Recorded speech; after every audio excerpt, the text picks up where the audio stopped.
विक्रमादित्य के बारे में अपन कहानी सुन रहे थे। वो बेताल को लेकर के चल रहा था रास्ते में, और योगी ने बुलवाया था। तो क्या होता है कि विक्रमादित्य को चलते चलते बेताल कहता है कि मैं तुझे एक कहानी सुनाता हूँ, उसे ध्यान पूर्वक सुनो। तो बेताल बोला कि जमुना नदी के किनारे एक ब्रह्मपुरी नाम का एक नगर था, जो कि ब्राह्मणों को दान में मिला था। किसको दान में मिला था? ब्राह्मणों को। उस नगरी में एक अग्निस्वामी नाम का एक ब्राह्मण रहता था। कौन रहता था? अग्निस्वामी नाम का एक ब्राह्मण रहता था। उस ब्राह्मण के धीरे धीरे समय बीतता गया, और उस ब्राह्मण के क्या हुआ? एक लड़की ने जन्म लिया। वो लड़की बहुत ही रूपवान थी, बहुत ही सुंदर थी। चंद्रमा की कलाओं के समान वो बढ़ने लगी। किसके समान? चंद्रमा की कलाओं के समान। जिस प्रकार चंद्रमा बढ़ता है, नहीं बढ़ता, रोज दिन बड़ा बड़ा होता जाता है, उसी प्रकार वो भी बढ़ने लगी। तो एक दिन ऐसा हुआ, 3 ब्राह्मण कहीं घूमते घूमते उधर आ गए और उनको पूछा। उस लड़की को देखा उन्होंने, देख करके उन्होंने कहा कि कितनी बढ़िया रूपवान लड़की है। तीनों ने उनसे शादी करने की इच्छा व्यक्त की, और तीनों ही कहाँ गए? उसके पिता के पास गए, अग्निस्वामी के पास। और तीनों ने कहा कि ये कन्या हम शादी करना चाहते हैं इनसे। अब अग्निस्वामी ने सोचा कि ये 3 है, कन्या 1 है, कैसे शादी करेंगे? अगर एक से शादी करवाऊंगा तो दूसरा लड़ झगड़ करके मर जाएंगे, दूसरे से शादी करवाऊंगा तो दूसरा लड़ झगड़ करके मर जाएंगे। फिर क्या होता है? उस लड़की ने भी सोचा मैं एक से शादी करूं या ना करूं, तो उसने कहा कि मैं किसी से शादी नहीं करूंगी। वो कुंवारी रही, और फिर बाद में जब शादी के लिए इनकार कर दिया, तो उन तीनों ने क्या किया? उसके घर के सामने एक कुटिया बना दी, और दिन रात तीनों उस मंद्रावती को देखते रहते, प्रियतमा को देखते रहते। एक दिन ऐसा हुआ कि मंद्रावती को बहुत जोर से बुखार आया। क्या आया? जोर से बुखार आया, और वो बुखार इतना जोरदार आया कि वो मर गई। बीमार होकर के वो मर गई। अब जब उनको पता चला कि मंद्रावती मर गई, तो उनको बहुत दुख हुआ तीनों को। उसको शमशान में ले गए, जला दिया। जलाने के बाद क्या होता है कि तीनों ही बहुत ही उदास हो जाते हैं, बहुत ही उदास हो जाते हैं, बहुत रोते हैं, बहुत दुखी होते हैं। लेकिन एक आदमी उसमें से क्या करता है? उनकी अस्थियों को लेकर के तीर्थ यात्रा पर चला जाता है। दूसरा कुछ भी नहीं ले जाता है, और यूं ही उसके वियोग में भटकता भटकता जंगलों में, दूसरे गांवों में वो गांव छोड़ करके चला जाता है। तीसरा जो होता है वो क्या करता है? मंद्रावती की जो जलाते हैं राख होते हैं, उस राख के ऊपर ही कुटिया बना करके रहने लगता है। ठीक है, वहां रहने लगता है। तो बाद में क्या होता है? एक दिन जो घूमने के लिए गया था, दुखी होकर के जो इधर उधर गांव गांव घूम रहा था, एक दिन वेत्रलक नाम की नगरी में पहुंचा। कहाँ पहुंचा?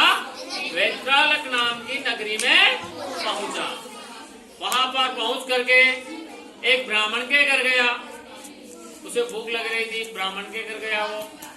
तो खाना बनाया ब्राह्मण ने। खाना बनाने के बाद जब उसकी पत्नी खाना बना रही थी, तब उस ब्राह्मण का जो छोटा सा पुत्र था वो बहुत रो रहा था, बहुत परेशान कर रहा था। तो उस पत्नी ने क्या किया? उस ब्राह्मण बालक को चूल्हे में डाल दिया। वो सब देख रहा था। कौन? जो दुखी आदमी था, मंद्रावती का विरही था, वो वहां देख रहा था सब। और जैसे ही खाना बना, खाना उसको परोसा, तो उसने कहा नहीं, मैं आपके घर का खाना नहीं खाता हूँ। अरे क्या हुआ? अरे खा लो, नहीं तुम तो हत्यारे हो, तेरे तुम्हारे पुत्र को मार दिया, अग्नि में डाल दिया, और तेरे हत्यारे जैसे तेरे को में हम खाना खाते हैं क्या, तुम तो ब्रह्म हत्यारे हो। इस प्रकार से वो गाली देन क्लोज करने लगा। और तो उसने कहा कि आप रुको। वो ब्राह्मण घर के अंदर गया, एक किताब लेके आया, किताब लेकर के आकर के उस किताब को खोली, उसमें से एक मंत्र पढ़ा और मिट्टी को मंत्र लगा करके पढ़ के फूंक लगा करके चूल्हे में डाल दी।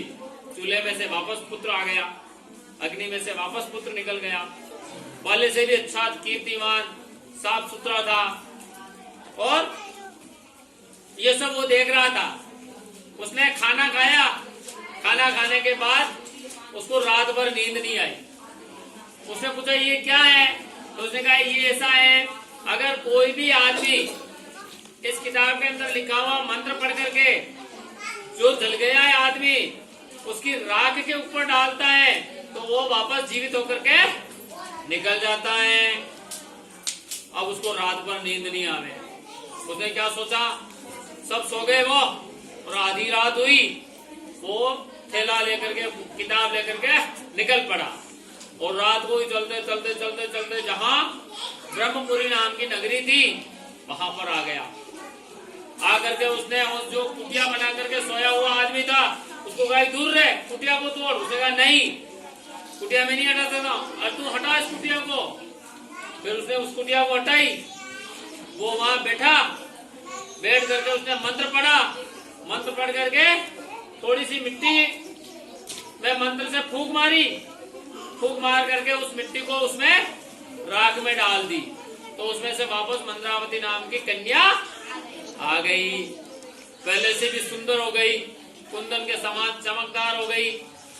ऐसा कहते ही बेताल ने राजा विक्रमादित्य को कहा, बोल राजा विक्रमादित्य कि वास्तविक पति कौन है उसका।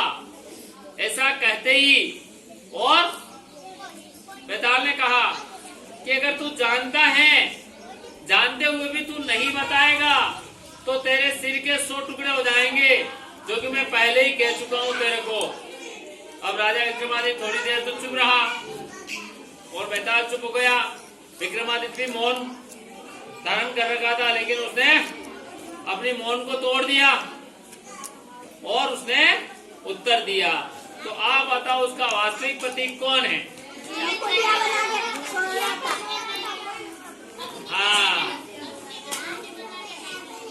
हाँ सुनो।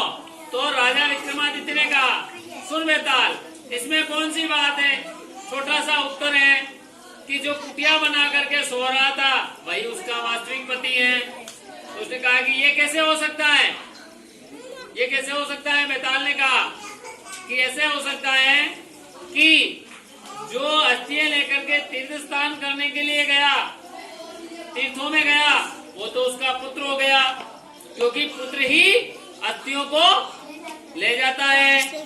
दूसरा, जो फूंक मार करके उसने वो वापस अग्नि में से पैदा किया, वो उसका पिता हो गया, क्योंकि पिता ही उसको पैदा कर सकता है। और तीसरा वास्तव में उसने कुछ नहीं किया, वो कुटिया बना करके उसके ऊपर सो रहा था, तो वही वास्तविक पति हुआ। ऐसा कहते ही विक्रमादित्य का जैसे ही उत्तर पूरा हुआ और बेताल उड़ा, विक्रम को कहा कि मैं चला विक्रम, और उड़ करके वापस शमशान में चला गया। तो ऐसी थी विक्रमादित्य की कहानी। पापी वास्तविक पति कौन है।